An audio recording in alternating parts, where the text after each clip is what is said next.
ఇంకోసారి, నువ్వు నాకు అనుగ్రహించిన మాటలు ఇచ్చాను, అంగీకరించారు. అక్కడ అక్కడ అక్కడ ఆపాము. నేను నీ యొద్ద నుంచి బయలుదేరి వచ్చేస్తున్నాను వాళ్ళు నిజంగా తెలుసుకొని నెక్స్ట్ నువ్వు నన్ను పంపారని నమ్మారు కదా, వీడియోలు కట్టే ఫోన్ వచ్చి అన్నీ అని తెలుసుకున్నాను. నేను చేస్తున్నాను. ఆగండి, నేను ఎవరి కోసం ప్రార్థన చేస్తున్నాను? సంఘం కోసం ప్రార్థన చేస్తున్నాను, లోకం కోసం కాదు. ఎవరైతే యేసుక్రీస్తుని అంగీకరించారో వాళ్ళ కోసమే ప్రార్థన చేస్తున్నా. నెక్స్ట్, నీ వారైనందున వారి కోసం నేను చేస్తున్నాను. నావన్నీ నీవి, నీవన్నీ నావి ఉన్నాను. కానీ వీరు లోకంలో ఉన్నారు. ఇంకోసారి, వీళ్ళు లోకంలో ఉన్నారు. ఇవన్నీ తెలుసుకుని వీళ్ళు లోకంలో ఉన్నారు. కంటిన్యూ. నేను వచ్చేస్తున్నా. ఉండలాగునా వారు కూడా ఏకమై ఉండినట్లుగా నీ నామమందు కాపాడు. కంటిన్యూ. ఉండగా అన్నీ వాళ్ళందరినీ కాపాడుతూ భద్రపరిచాను కనుక లేఖనము నెరవేరినట్లుగా తప్ప ఎవరు నశించకూడదు. ప్రపంచంలో వస్తున్నాను ఆగినట్లుగా. ఓకే, చదవమ్మా. వాక్యం కూడా ఇచ్చాను. అంతే, నేను లోకంలో ఉన్నాను కానీ లోక సంబంధం కాలే. వాళ్ళు కూడా లోకంలో ఉంటారు, లోక సంబంధం కారు. దేశిస్తుంది.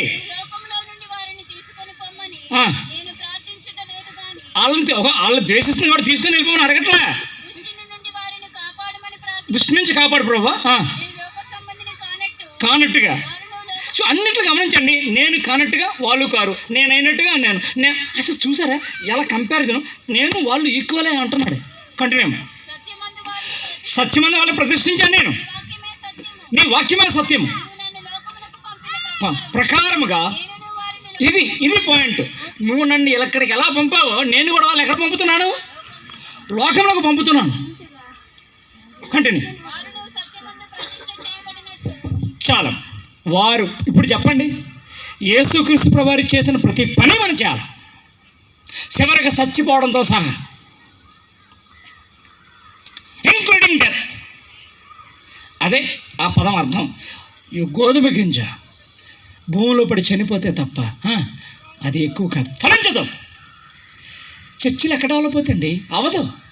నా చర్చి ఇంక 10 మందితోనే ఉంటుంది, ఇంకా ఇప్పటికే 20 మందితో ఉంటుంది. ఇంక ఇప్పటికీ ఒక అతను ఉన్నాడు బాపట్లో, పేరు చెప్పను, 22 సంవత్సరాలు ఆయన చర్చి పెట్టి 3 వస్తారు. ఇప్పటికే 3, ఆయనతో కూడా 4.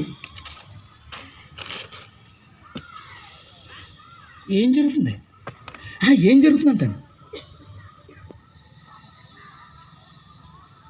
3.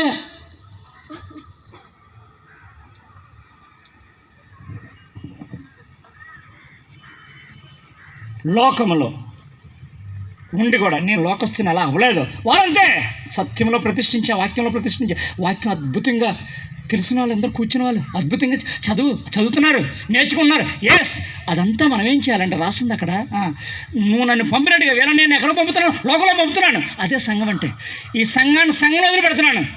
దెబ్బకి గెలుచుకొని రావాలి. గెలుచుకొని రావడం అంటే మొత్తం 5వ అధ్యాయం 6వ అధ్యాయం 5-6 అధ్యాయం గెలుచుకొని రావడం అంటే. ఆయన ఇచ్చిన పెద్ద ప్రసంగం ఏదైనా ఉంటే అదేంటి? కొండ మీద ప్రసంగం. ఆయన ఇచ్చిన పెద్ద ప్రసంగం అంటే మిగతా 5 ప్రసంగాలు ఎవలా అద్భుతకార్యాలు చేశారు, సూచక్రియలు చేశారు, ఒక మాట చెప్పారు అంతే, లేదా ఒకటి వారించారు, ఒక మాట చెప్పి వదిలేశారు అంతే. ప్రసంగం చెప్పింది ఒకే ఒక దగ్గర, అది కానీ మీరు చదివారనుకోండి భయపడిపోతారు. భయం గడగడలా వణికిపోతారు అంతే, ఆశ్చర్యపోతారు. అవి చదివితే మామూలుగా ఉండదు. యేసుక్రీస్తు ప్రభువు చెప్తున్నారు, మీరు నాలా ఉండాలని చెప్పడానికి ఒక 2 అధ్యాయాలు, 2.5 అధ్యాయాలు, 5, 6, 6.5 అంటే 7వ అధ్యాయం సగం దాకా మీరు చూసారంటే 5 విషయాలు నేను చెప్పాను. ఒకటి, మొదటిది మనం చూసాం కదా, ఆయన ఖండం చేయడానికి రాలే, సేవ్ చేయడానికి వచ్చాడు. మనం అంతే, అవతల వ్యక్తిని తప్పు పట్టడం, తప్పు అసలు ఇంకోటి ఫ్యామిలీస్లో కూడా గొడవలు ఎక్కడ అంటే మనం చేసిన తప్పును పదే పదే చెప్తుంటారు వాళ్ళు చేసే తప్పును మనం పదే పదే చెప్తుంటాం. ఆ గొడవ కంటిన్యూ అయిపోద్ది. చెప్పినంతకాలం అది అలాగే ఉంటుంది. క్షమించేస్తే పోతుంది. క్షమించినా కూడా మనం మాట్లాడమంటే ఇంక మన జాతకాన్ని వాళ్ళమే. ప్రభువారు క్షమించేసి మళ్ళీ ఆ విషయం ఎత్తితే అసలు నేను ఇక్కడ నిలబడగలనా? ఆయన నన్ను క్షమించిన తర్వాత నేను ఎన్ని తప్పులు చేయలేదంటారా? మళ్ళీ ఇక్కడ నిలబడగలనా నేను? అది మీరు అక్కడ కూర్చోగలరా? రేపు పరలోకానికి వెళ్ళేదాకా మనం పాపం చేస్తాం. రాసుకుని బైబిల్లో ఎక్కడ బుక్లో రాసి పెట్టుకోండి. రేపు పరలోకానికి నేను ఇలా అడుగు పెడుతున్నప్పటిదాకా పాపం జరుగుతుంది. అయితే ప్రభు ఎంత మనం ఇంకా పాపంలో ఉండగా ఆయన మన కోసం చనిపోయాడట. ఆయన యుక్త వయసు రక్తం మన కోసం కార్చడట. మన చేతు ఆ పని పాపం ఇంకా చేస్తుండే వాడు క్షమించాలా? ఎన్నిసార్లు చెప్పాలరా నీకు? ఇప్పుడు 3 సార్లు చెప్పా, 4 చెప్పను. ఇవన్నీ కుదరదన్నీ. ప్రభు నన్ను ఎలా ప్రేమించాడు, నన్ను ఎలా ప్రేమిస్తున్నాడు, మనం ఇతరులను అలాగే ప్రేమించాలి. ఇతరులంటే ఎవరైనా కావచ్చు, అందరూ, చుట్టుపక్కల ఉన్న వాళ్ళు, ఇంట్లో వాళ్ళతో సహా బయట అందరూ. ఇది చిన్న విషయమే అలా అనిపిస్తుంది మనకి, చాలా పెద్ద విషయం.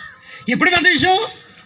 ప్రభువారిని నేను ప్రభువారిలాగా ఉండాలి, ఆయన నన్ను పంపించాడని తెలియాలా. దాని పేరే సంఘం. యేసుక్రీస్తు వారికి ఇంకొక సాదృశ్యమే సంఘం. యేసుక్రీస్తు వారే సంఘం. మరి యేసుక్రీస్తు వారి లక్షణాలు పుణుకుపుచ్చుకోకపోతే సంఘం ఎలా అవుతుంది? అది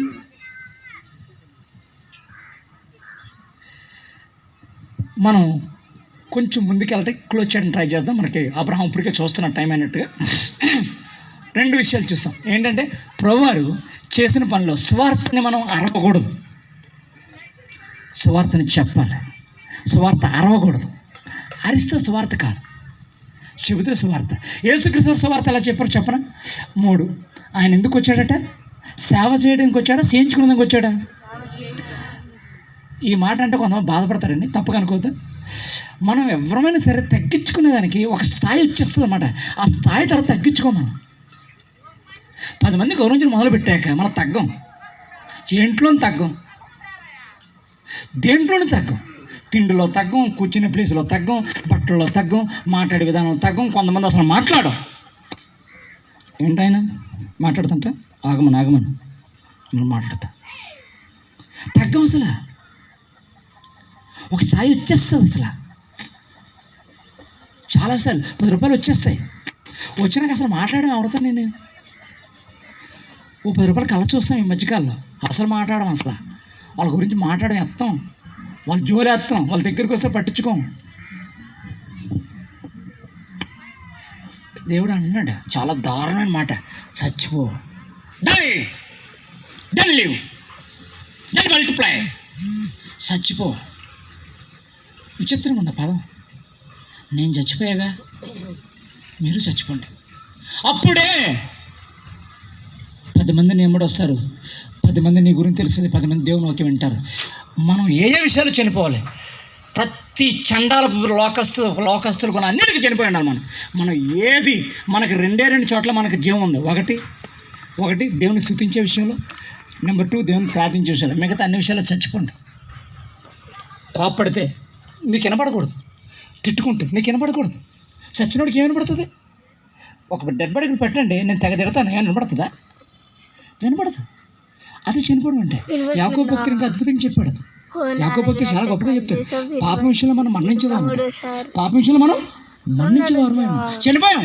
పాపం చేయలేను నేను. ఎలా చేస్తాను పాపం? బతికుంటే పాపం చేస్తాను, చచ్చిపోతే ఏం పాపం చేస్తానండి నేను? అది క్వాలిటీ. అలా ఉంటే సంఘం చచ్చిపోయి బతకాలి. ప్రతిరోజు చచ్చిపోయి బతకాలి సంఘం. అప్పుడు ఇందాక చెప్పిన ప్రభువారు యేసుక్రీస్తు వారు చనిపోయిన తర్వాత తిరిగి లేచారు, పరలోకం లేపిన 1000 సంఘాలు వచ్చాయి. 1000. ఆ రోజు కూడా పేతురు ఇది నా గొప్పతనం అనుకున్నాడా?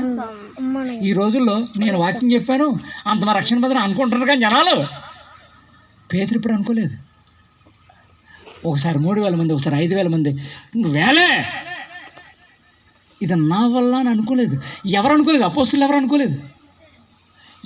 ఈరోజు అనుకుంటున్నారు కొంతమంది, చూస్తున్నాం మనం చాలామంది. ఇక్కడ ఉండి దేవుని సేవ చేశాడు యేసుప్రభువారు. ఇప్పుడు పరలోకంలో ఉండి మనతో సేవ చేస్తున్నాడు. అంతా ఆయనే మళ్ళా చేసేదంతా ఆయనే. కానీ మనకేమనిపిస్తుంది అంటే సంఘం అంటే చాలా ఒక రకమైనటువంటి ఒక కంజెస్టెడ్ మేనర్లో ఉన్నాం, చాలా కంజెస్టెడ్. సంఘం అంటే అది చాలా పవిత్రం, చెప్పులు ఇప్పేసి లోపలరా, ఈ ప్రదేశాన్ని నేను ఎంచుకున్నాను, ఇవి కాదు అసలు. పాత నిబంధన దూరంగా ఉండే చెప్పులు ఇప్పాయి, ఇది పవిత్రమైన స్థలం. దేవుడు అలాగా, దేవుడు నీలో ఉన్నాడు. మీరందరూ కలిసి సంఘంలో ఉంటే సంఘంలో దేవుడు ఉంటాడు. మీరు ఎవరు లేకపోతే అక్కడ ఎవరు దేవుడు ఉన్నాడు. ఎతకండి పోయి. ఇక మనకే హిందూస్కి ఏం పెద్ద తేడా లేదు, మనకి మిగతా వాళ్ళకి పెద్ద తేడా ఏం లేదు. ఇక్కడ ఉండాలి పరిశుద్ధాత్మ శక్తి, పరిశుద్ధాత్మ దేవుడు మళ్ళీ ఉంటే ఇంకేముంది. అదే మరి సంఘం అంటే. మనం ఇందాక చదువుకున్న దాంట్లో 61:1-2 చదివినప్పుడు ఆయన నాకు ఇచ్చిన శక్తి ఏంటి, నేను ఎందుకు వచ్చాను, అవన్నీ చేసేది ఆయన వల్ల, పరిశుద్ధాత్ముడే. ఒకసారి క్లోజ్ చేసి అపోస్తలుల కార్యాలు 20:21 స్పీడ్గా చదవండి. చదవమ్మా.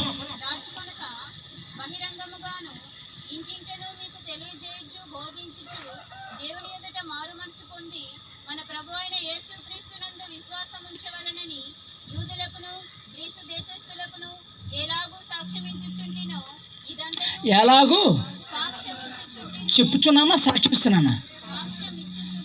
చాలా రెండుకి చాలా తేడా ఉంది కదా. చెప్పడం వేరు, సాక్ష్యం వేరు. అక్కడే సంఘానికి వాక్యం ఎక్కువైపోయింది, సాక్ష్యం తక్కువైపోయింది. సంఘానికి వాక్యం ఎక్కువైపోయింది, సాక్ష్యం తక్కువైపోయింది. చాలా గొప్పగా వాక్యం చెప్పాలన్నారు సంఘంలో, అద్భుతంగా. సాక్ష్యం ఇచ్చేవాళ్ళేరు. సాక్ష్యం లేకుండా పోయింది కొన్ని సంఘాలకి. వాక్యం చాలా ఎక్కువ ఉంది, పరిచయం చాలా ఎక్కువ ఉంది, సాక్ష్యం లేదు. ఇంటింటికి తిరిగి వాక్యం చెప్తున్నాడన్నా, సాక్ష్యం చెప్తున్నాడన్నా, అది లెక్క. మన సాక్ష్యం మనం చూస్తే, మనం మాట్లాడితే, మనం ఏదైనా చేస్తే. మా రవి ఉన్నాడు ఇక్కడ. మేమందరం కావల్లో హాస్టల్లో చదువుకునేటప్పుడు కొంతమంది అన్నాలు ఉండేవారు. వారు ఎడిసన్ అన్నని, చంద్రన్న, వీళ్ళందరూ. పైగా మేము కూడా మా తోటి వాళ్ళని బైబిల్ స్టడీకి తీసుకురావాలా. వాళ్ళు రారు కదా. ఈ అన్నాలు ఏం చేశారు, తమ్ముడు మీరు ఏం చేస్తారంటే సాయంత్రం 4:30-5 అప్పుడు మీ రూమ్లో బైబిల్ స్టడీ ఏర్పాటు చేయండి, నేను వస్తాను అని బయట నుంచి ఒక అన్న చెప్పేవారు. మేమేం చేస్తామంటే ఫ్రెండ్స్ అని పిలిచి కూర్చోబెట్టేవాళ్ళు. బైబిల్ అయిపోయితే వెళ్ళిపోయారు, వద్దులేదు అని వెళ్ళిపోయేవారు. అందులో కొంతమంది లక్ష్మీనారాయణ అని రవికి తెలుసు, బస్సు తమ్ముడు మోహన్కి, తమ్ముడు అబ్రహాం కూడా తెలుసు. లక్ష్మీనారాయణ ఏం చేశారంటే ఆ రూమ్లో వాళ్ళు ఆ టైంకి వెళ్ళిపోతుంటే ఏమన్నారంటే వాళ్ళు, అన్న బట్టలు ఉతుక్కోవాలన్నా, బట్టలు నానబెట్టానన్నా, ఇందా కాలేజీకి వెళ్ళినప్పుడు నానబెట్టానన్నా, ఉతుక్కోవాలన్నా ప్లీజ్ అన్నా అనేవారు. లక్ష్మీనారాయణ ఏం చేశారంటే ఈరోజు బైబిల్ స్టడీ అనుకో, రూమ్ నెంబర్ 14లో ఆయన మధ్యాహ్నం నుంచి వాళ్ళ బట్టలను ఉతికేసేవాడు అన్ని బట్టలు ఉతికి ఆరేసేవాడు. సాయంత్రం 4:30కి అందరూ కాలేజీ నుంచి వస్తారు కదా. వచ్చినాక తమ్ముడు కూర్చోండి బైబిల్ స్టడీ, కొద్దిసేపు కూర్చొని మంచి మాట మాడతా, అన్నాలు వస్తారా అని అంటే, అన్న బట్టలు ఉతుక్కోవాలన్నా అన్నాడు. అనేసరికి ఒకసారి వెళ్ళి చూసుకో అన్న ఆరేసి ఉండే. వాళ్ళు ఏం చేయాల కూర్చునేవాళ్ళు, అంతే. ఆ బట్టలు ఉతికిస్తాడు ఆల్రెడీ. చెయ్యొచ్చు, చాలా చేయొచ్చు కదా సేవ అంటే. ప్రభువు చేసింది అదే. ఆకలి ఉన్న వాళ్ళకి ఆకలి తీర్చాడు, బాధగా ఉన్న వాళ్ళకి వెళ్ళి అన్ని స్వస్థపరిచాడు, వాదార్చాడు. ఒకటా ఎన్ని చేయొచ్చండి. మీకు చిన్న సీక్రెట్ చెప్పినా ఎవరో చెప్పొద్దండి, మనసులో పెట్టుకోండి. అప్పుడు చేసే అద్భుతాలు ఇప్పుడు కూడా చేస్తాడు దేవుడు. అయితే దేవునిలో నువ్వు ఉన్నా, దేవునిలో ఉన్నాడు. దేవునిలో ఒక మాట నాకు బాగా గుర్తుకొస్తుంది. యోహాను సువార్త 15:7 బాగా గుర్తొస్తుంది నాకు చాలాసార్లు. ఒకసారి చదవండి, బాగా గుర్తుండిపోద్ది, అందరికి గుర్తుండిపోద్ది, నోటి మీద వచ్చేస్తుంది. చెప్పండి, యోహాను సువార్త 15:7 వచ్చింది. నా యందు మీరును మీ యందు నా మాటలను నిలిచి ఉండేలా మీకు ఏది ఇష్టం అడగండి. ఎప్పుడు అడుగుతారు? ఎప్పుడు అడగాలి? నా యందు మీరును మీ యందు నా వాక్యం నిలిచి ఉన్నాడలా. ఎక్కడ నిలిచిందండి? ఎక్కడ నిలిచిందని. ఇప్పుడు బాగుంటాం, గంట పాడైపోతాం. ఈ రోజు బాగుంటాం, 2 రోజులు పాడైపోతాం. 10 రోజులు బాగుంటాం, 11 రోజులు పాడైపోయి ఉంటాం మనం. ఎక్కడ నిలిచిందో వాక్యం మనలో? ఎక్కడ నిలిచిందో చెప్పండి. అసలు సంఘం నిలకడగా ఉండాలి. Yes, God wants us to be firm in the God's word. దేవుని వాక్యంలో స్థిరంగా ఉండాలట. మీ ఆత్మ వర్ధిల్లినట్లుగా పౌలు అంటాడు, మీ ఆత్మ వర్ధిల్లినట్లుగా మీరు స్థిరంగా ఉండండి. అదేంటండి, జరగవు అద్భుతాలు? అద్భుతం జరుగుతాయి. నాకు అప్పుడప్పుడు డౌట్ వస్తుంది, జరుగుతాయంటే ఎస్. మనకు అప్పుడప్పుడు మన అన్నవాళ్ళు అక్కడ కూర్చొని చాలామంది అద్భుతాలు చూస్తుంటారు, చేస్తుంటారు. ఒకసారి నేను మా ఇంట్లో జరిగింది, మరి ఆశ్చర్యం ఇప్పటికీ కూడా అలా మళ్ళీ జరగలేదు. అర్ధరాత్రి ఆల్మోస్ట్ 12:30, 1 గంట అప్పుడేమో నాకంతా గట్టిగా ఎలా అంటే ఊపిరి ఆడట్లేదు, ఎవరో పీక పట్టుకున్నట్టుగా ఊపిరి ఆడట్లేదు. అసలు ఎగసోసం హెగ్లింగ్ ప్రాబ్లం అయిపోతుంది. అప్పుడు నా వైఫ్ చూసి ఏంటి ఏమైంది అంటాను. నాకేం అర్థం కావట్లేదు అంటే, సరే ప్రాణం చేసింది, నేనేదో కళ్ళు మూసుకుని చేసింది తెలియదు. 1 మినిట్కి మళ్ళీ మామూలు అయిపోయింది. అందులో ఆమె గొప్పతనం లేదు, నాకు గొప్పతనం లేదు. దేవుడు చేస్తారు, అంతే చేసేస్తాడు. మీరు చూడాలనుకుంటున్నారా? చెప్పండి, యూ వాంట్ టు సీ. అక్కడ మాట వస్తుంది, మీ యందు నా యందు మీరును, మీ యందు నా మాటలను నిలిచి ఉన్నాడులా. మీకు ఏది ఇష్టం అడగండి ఏముందో. ప్రాబ్లం ఉంది అక్కడ. అలా లేం కదా, అది చెక్ చేసుకుందాం ఫస్ట్. సంఘం అలా ఉందా? ఉండాలి.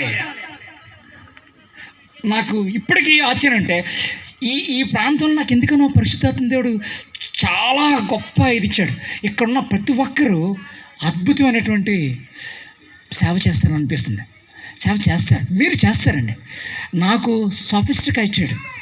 సూపర్ఫిషియల్ పీపుల్ నేను టౌన్లో సిటీస్లో చూస్తుంటాను కదా, అంటే వాళ్ళ విశ్వాసం ఉండరని కాదు, కొద్దిగా సూపర్ఫిషియల్గా ఉంటారు. ఇక్కడ అంతా యథార్థం కనపడుతున్నారు అందరూ.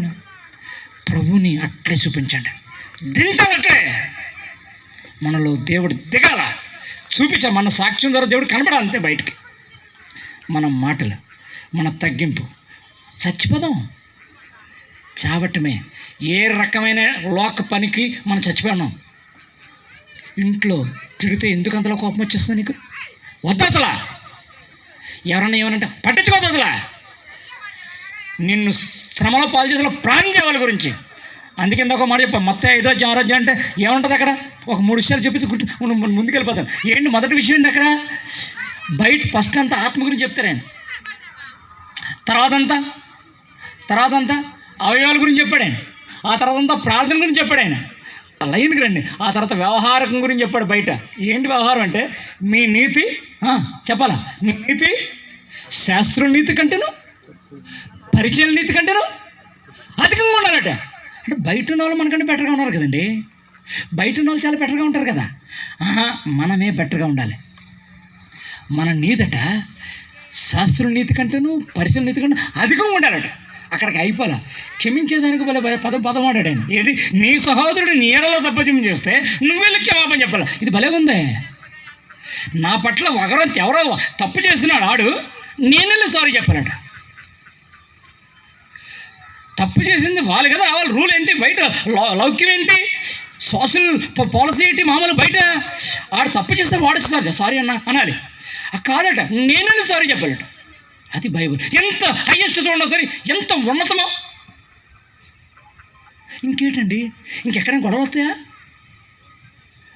వాడు నా పట్ల తప్పు చేస్తే నేను సారీ చెప్తే వాడి కళ్ళని నీళ్ళు వస్తాయి. ఇంకేం ప్రాబ్లమ్స్ రావు తెలిసే మీరు అనుకుంటున్నారు. కానీ ప్రాబ్లం పర్సన్లో ఉండదు, ఎప్పుడు ప్రాబ్లంలోనే ఉంటుంది. ఆ ప్రాబ్లం సాల్వ్ చేయాలంటే మనం ఒకటే చేయాలి, యేసు ప్రభుని చూపించితే ప్రాబ్లం పారిపోద్ది.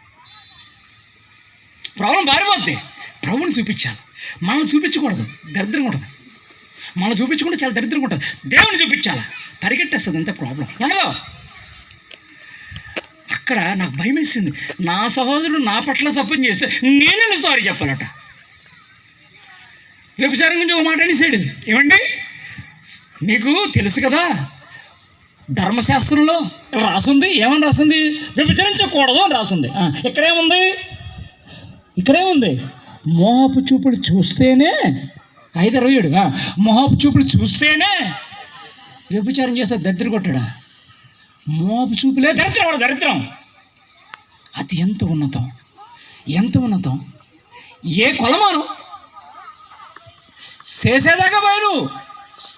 మోహపు చూపులు చూస్తేనే వ్యభిచారం చెప్పాడు యేసుప్రభు. ఎంత స్టాండర్డ్స్. అక్కడ దాకా కూడా పోవు. అక్కడికి ఆగిపోలా. ప్రార్థన గురించి వచ్చాడు. అదే మనందరం చేస్తాం కదా, ప్రార్థన కోసమే కదా. చాలామంది సంఘానికి ఎందుకు వస్తారంటే వాళ్ళకి అన్నీ జరగాలని. వాళ్ళ పిల్లలకు ఉద్యోగాలు రావాలి, వాళ్ళ పిల్లలు బాగా చదువుకోవాలి, వాళ్ళకి పెళ్ళిళ్ళు కావాలి, మంచి ఇల్లు కట్టాలి, పొలం బాగా పండాలి, వ్యాపారాలు బాగా జరగాలి, అన్నిటి కోసం వస్తారు చర్చికి చాలామంది. అందుకు వస్తారు. మంచిదే, ప్రభు అవన్నీ ప్రామిస్ చేశారు. ఆయన్ని ప్రామిస్ చేశారు. చిన్న కండిషన్ పెట్టారు. ఏది? 6:33. ఏంటది? 32, 33 2 చదివండి. ఇవన్నీ మీకు కావాలని తెలుసు. తెలియదు కదా మీకేమి? మీ అమ్మాయికి పెళ్లి కావాలన్నా ఆయన తెలియదా? మీ అబ్బాయికి చదువు కావాలి, ఉద్యోగం కావాలి, మీ అమ్మాయికి చదువు కావాలి, తెలియదా? అన్నీ తెలుసు. మీకు ఇల్లు కావాలని తెలుసు, మీకు బట్టలు కావాలని తెలుసు, మీకు డబ్బులు కూడా కావాలని అన్నీ తెలుసట. అని తెలుసు కదా, అవతల వేసాడు ఆయన. ఆ పదం ఎలా ఉందంటే, ఎందుకు చెప్తావు తెలిసినాటి గురించి? అది తెలుసు కదా అంటే తీసాడు. అట్లే అలా తీసాడు. ఎట్లా తుచ్చాక తీసాడు అంతే. అన్నీ చాలా బాధపడింది. ప్రార్థన చేయండి, కొద్ది డబ్బులు కావాలి. ఒకసారి బక్సింగ్ గారు వెళ్తున్నారట. వెళ్తుంటే ఒక సహోదరులు ఆ దారిలో, అన్న రండి అన్న అని పిలిచింది. ప్రార్థన చేద్దరు రండి అన్న. చెల్లాడు. ప్రార్థన చేయండి అన్న. ఆ రోజుల్లో చాలా, నేను చెప్పేది ఎప్పుడు 90s ఆ ప్రాంతం, 80s 90s.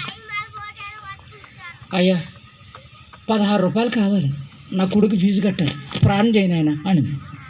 సరే ప్రార్థన చేద్దామని చెప్పేసి మహాగరుడ స్టార్ట్ చేశాడు. దేవుడు చెప్తున్నట్టు నీ జేబులో ఇందాక నేను 100 రూపాయలు ఇచ్చాను కదా, ఆ 16 రూపాయలు తీసి ఆమెకి ఇచ్చేసాను. ఆ 16 రూపాయలు తీసి ఆమెకి ఇచ్చేసి ముందు అర్జెంటుగా ముందు బయటికి ప్రార్థన చేస్తూనే జేబులో పోయింది. 16 రూపాయలు తీసి ఆమె నేను లోపం చేతిలో డబ్బులు పెట్టేశాడు.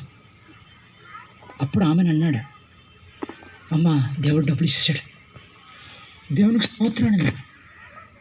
ఇక్కడ నేనేమన్నా చెప్పను కూడా, నీకు కావాలని తెలుసు. ఆయనకు బ్రహ్మాండం తెలుసు, ప్రభుకి అన్నీ తెలుసు, అన్నీ తెలుసు. మనం కొత్తగా చెప్పాల్సిన అవసరం లేదు. ఒక మాట అది గుర్తు చేస్తాను నీకు, అది అవసరం కాదని నాకు తెలియదు కానీ గుర్తు చేస్తాను. యోహాను సువార్త 2వ అధ్యాయం చివరి వచనం 21, 22 అనుకుంటాను. చదవండి. ఆయనకి మనుషుల గురించి ఎవరు చదవండి ఒకసారి చదవండి. ఎవడను మనుషుల గురించి అవసరం లేదు. కంటిన్యూ చదవమ్మా అబ్రహం, కంటిన్యూ చేయి. అయితే యేసు అందరినీ ఎరిగినవాడు కనుక చేసుకోనలేదు. తర్వాత ఆయన మనుషుని ఆంతరం ఎరిగిన దేవుడు. He knows everything, he knows me. ఇంత గట్టిగా మాట్లాడుతూ సత్యరవురి నా అంది బాహానికి తెలుసు ఆయనకి. He knows me well, he knows you all. కొత్త ఏం లేదు అక్కడ. సంగమా బీ కేర్ఫుల్. సంఘం తెలియాల్సినదండి, ప్రభు మనతో ఉన్నాడు, పరిశుద్ధాత్మను మనకి ఇచ్చాడు దేవుడు. సంఘంతో ఎప్పుడు ఉండే దేవుడు పరిశుద్ధాత్మ ఎప్పుడు ఉంటాడు. మీరు చేయాల్సిన ఒక్కటే, ఆయనలాగా జీవించాలంటే ఫుల్ సపోర్ట్ మీకు. మీ దెబ్బకి మొత్తం ప్రపంచంతో అల్లకల్లం అయిపోద్ది. అంత్యోకులో వారు మొదటిసారిగా క్రైస్తవులు అనబడ్డారంట. అంత్యోకులో వాళ్ళు మొదటిసారిగా ఏమన్నారు? క్రైస్తవులు అనబడ్డారంట. ఏం చేశారంటే ఆ పై వచనాలు చదువుతుంటే వాళ్ళ ఇంటింటికి వెళ్ళి ఎవరికి ఏం కావాలి ఇచ్చి వచ్చేస్తున్నారంట. ఏంటంటే ఏం కావాలండి మీకు? ఇంట్లో ఏం లేదు, తపాలా చెంబు లేదా, తొందరసిరా పెట్టేసి వచ్చేస్తున్నారంట. మీకేంటి ప్రాబ్లం ఉందా మీ ఇంట్లో? ఏంటి ఒక 10,000 రూపాయలు కావాలా? 10,000 రూపాయలు కావాలంట, చూసుకొని టకటక తీసుకొచ్చి 2 ఇచ్చేస్తానంట. అంత్యోకులో వాళ్ళు మొదటిసారిగా క్రైస్తవులు అనబడ్డారట. జరగట్లేదు, ఎక్కడా జరగట్లేదు. నేను ఎలా సంపాదించుకోవాలి, నేను ఎలా దాచుకోవాలి, నేను ఎలా గొప్ప ఉన్నవాలి, అది ఆశీర్వాదం అనుకుంటున్నాను. దరిద్ర కొట్టేళ్ళు ఇప్పుడు అది ఆశీర్వాదం అనుకుంటున్నాను. ఆశీర్వాదం దేవుణ్ణి కలిగి ఉంటే ఆశీర్వాదం. దేవుని ఇతరులు చూపించిన ఆశీర్వాదం. అక్కడ ఆ మాట 6:32 చదివారు కదా మీరు. ఏంటి 32 ఏం చదివండి చెల్లి? ఏం చదివండి? ఇవన్నీ మీకు కావాలని మీ పరలోక తండ్రికి తెలుసు కదా. నెక్స్ట్, కాబట్టి ఆయన రాజ్యమును నీతిని, ఇది సంఘం అంటే. సంఘం పనిది ఆయన రాజ్యాన్ని అంటే అర్థం ఏంటండి? విచిత్రంగా లేదు. రాజ్యం అంటే పరలోక రాజ్యం. యేసుక్రీస్తు ప్రభువు ఇందాక చెప్పాను, రాజ్య సువార్త చెప్పడం అంటే యేసుక్రీస్తుని చూపించడం, చెప్పడం కాదు. యేసుక్రీస్తు వారు కూడా వాక్యం చెప్పింది చాలా తక్కువ, చేసింది చాలా ఎక్కువ. మనం కూడా వాక్యం ఎంత ఎక్కువ చెప్పాలని ట్రై చేస్తే అంత తక్కువ వినబడుతుంది జనాలకి, ఎంత ఎక్కువ చూపించాలని ట్రై చేస్తే అంత ఎక్కువ వినబడుతుంది. ఇది అసలు వైజ్ అసలు చాలా విలోమాసం దీనికి, చాలా ఎగేస్ట్గా ఉంటాయి. చిత్రంగా అంటే ఎంత చూపించాలని ట్రై చేస్తే అంత ఎక్కువ వినబడుతుంది, ఎంత వినిపించాలని ట్రై చేస్తే అంత ఎక్కువ వినబడదు, ఎగిరిపోద్ది. సంఘం చేయాల్సిన గొప్ప పనులు ఏముంటే ప్రభువారిని దించాలి, ప్రభువారిని చూపించాలి. ప్రభువారు ఎందుకు వచ్చారు ఈ లోకానికి, మనల్ని ఎందుకు పంపించారో చెప్తున్నాడు. అదే సంఘం. యేసుక్రీస్తు వారికి సాదృశ్యమే సంఘం. ప్రభు చేసే ప్రతి పని సంఘం చేయాలి. సంఘం అంటే పాస్టర్ గారు ఒకరే కాదు, మనందరమే మనం చేయాలి, తో పాటు ఆయన చేస్తారు. ఇక్కడ ఎక్కడా కూడా ములాజీ లేదు, నో కాంప్రమైజ్. బైబిల్ చాలా స్పష్టంగా చెప్తుంది. ఆ సంఘం గురించి నేను మాట్లాడతా ఈరోజు. అంతేగాని దూరంగా ఉండు, చెప్పులు ఇటు సైడ్, లోపల రావద్దు, అలా ఉండాలి, నిష్ట ఎత్తమంటే నేను ఇవన్నీ లేవు. ప్రభుత్వం ప్రత్యేకంగా పర్సనల్గా దగ్గరికి వెళ్ళి మాట్లాడచ్చు, దగ్గరికి వెళ్ళి చేసుకుని తిరగచ్చు, ఆ ఇబ్బంది ఏమి లేదు. చాలా దగ్గరగా ఉంటాడు దేవుడు మనకి, ఆయన దూరంగా లేడు. నాకు టైం అయిపోయినట్టుందమ్మా, టైం క్లోజ్ చేయనా? రైట్. సో మరి చివరిగా కొన్ని మాటలు చూసుకొని క్లోజ్ చేద్దాం.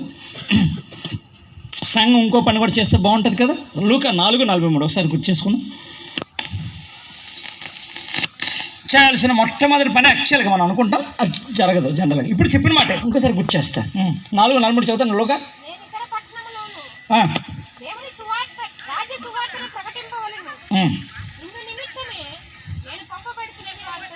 ఎస్. ఇంకోది ఇందాక కండెమ్ చేయడానికి కాదు, సేవ్ చేయడానికి నేను పంపడ్డాను.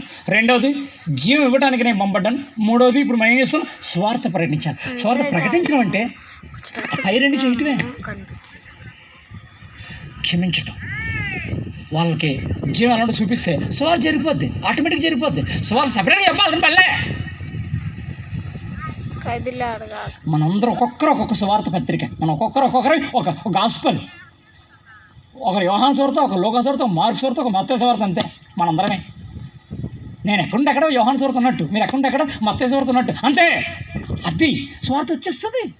అది ప్రకటించడమే మన పని. అందుకే పంపడ్డామంట మనం. ఆ పని మనకి ఈ పని చాలాసార్లు చేయము. చాలాసార్లు నేను క్రిస్టియన్లు కూడా చెప్పడానికి భయపడిపోతారు. మేము యేసుక్రీస్తు నమ్ముతున్నాను, చర్చికి పోతున్నాను చెప్పడం కూడా చాలా భయం వేస్తుంది. అది ఎందుకు అన్నది మనం మీకు తెలియాలి, మరి చూడాలి. మత్తయి 3:2 ఒకసారి కొంచెం లోపలికి మీకు ఉపయోగపడతాయని చెప్తున్నాను. అవి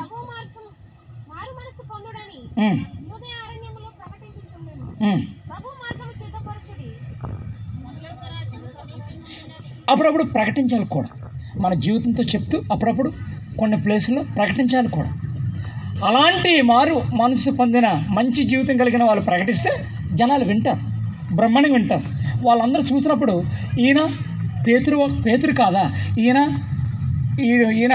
అలా వడ్రంగి అయిన నజరేతులో ఉంటాడు ఒక అతను, గలిలీ వాళ్ళ అబ్బాయి కదా ఇతను పలానా జబదేవి కుమారుడు కాదా, ఇతను పలానా అని చెప్పారు. వాళ్ళ గురించి తెలుసు, వాళ్ళ గురించి చూస్తున్నారు, చూసి విన్నారు వాళ్ళ మాట. వాళ్ళు ఎవరో తెలుసు, చెప్తున్నారు ఎవరో వాళ్ళు తెలుసు, ప్రతి ఒక్కరి గురించి తెలుసు. వాళ్ళు తెలియని వాళ్ళు వచ్చి వారు చెప్తుంటే వింటాం కాదు, తెలిసిన వాళ్ళు చెప్తేనే వింటారు చాలామంది. చాలామంది ఆ విషయం మనకు తెలియదు. చాలాసార్లు మనకు తెలిసిన మధ్యలో మనం చెప్పాలి, చాలా ధైర్యం కావాలి, మనం చెప్పాలి, తెలిసిన మధ్య చెప్పాలి. క్లోజ్ చేద్దాం. రైట్. చివరిగా ఆ మాట నాకు ఎందుకో గుర్తుకొచ్చింది ఇప్పుడు ఈ టైంలో. నేను చెప్పదలసిన విషయాలని చెప్పేంత టైం లేకపోయినా క్లోజ్ చేయడానికి మాత్రం టైం ఉంది నాకు. 20వ అధ్యాయం యోహాను సువార్త 21 ప్రభు మనకిచ్చిన ఒక మంచి ఆదరణ వాక్యం చదవండి. 20:21 అప్పుడు యేసు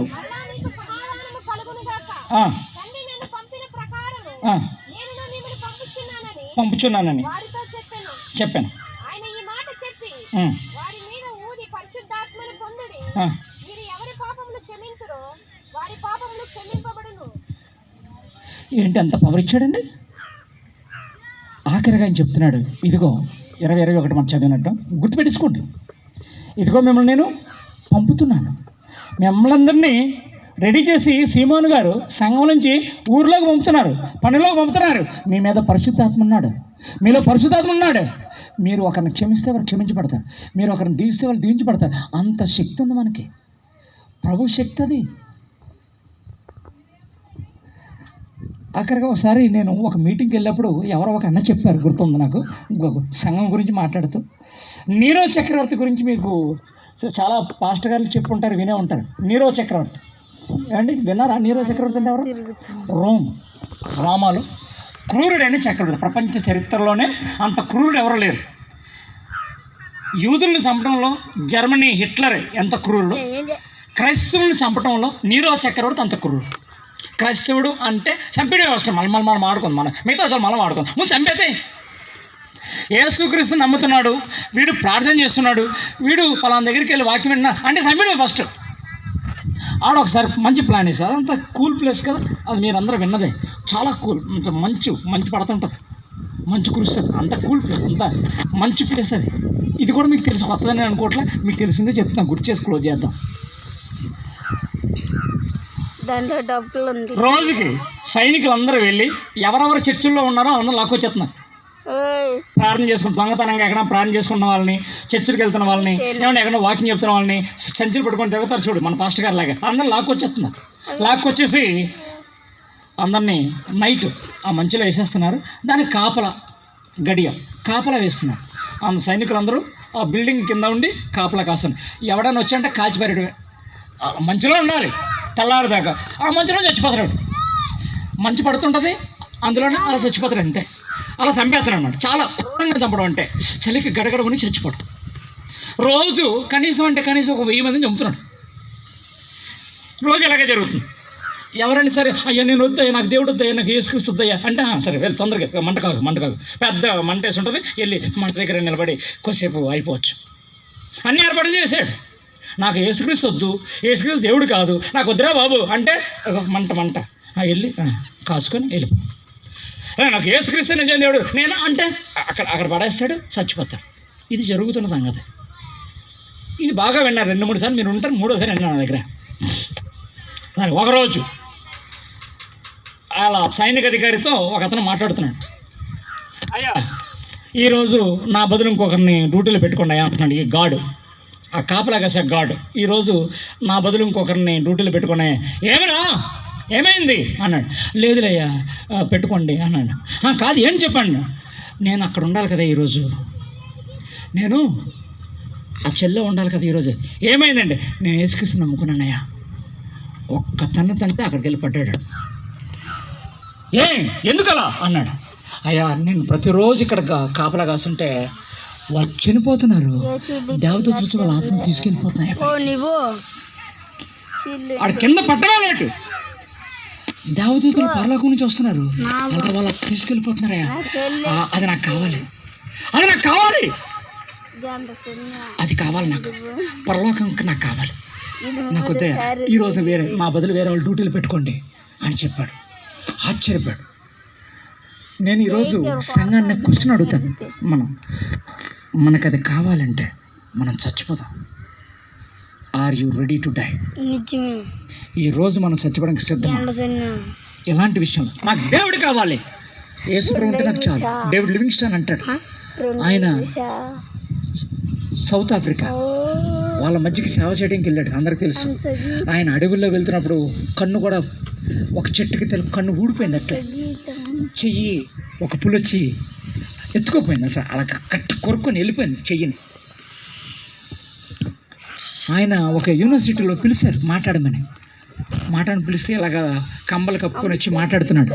నేను దేవుడు ఒకటే అడిగాను, ప్రభువా నన్ను ఎక్కడ పంపిస్తే నేను ఎక్కడ పోతా, కానీ మీరు నాతో ఉంటే చాలు. దేవుడు చెప్పాడు నేనైతే ఉన్నానని, క్రొత్త ఆజ్ఞనిస్తున్నాడు.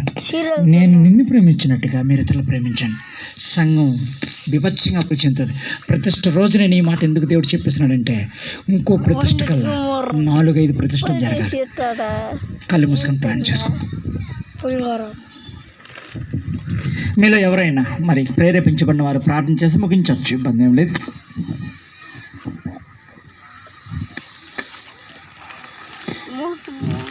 మహాపరిశుద్ధులైన తండ్రి, జరుగుల మా ప్రభువానికి స్తోత్రాలు, వందనాలు.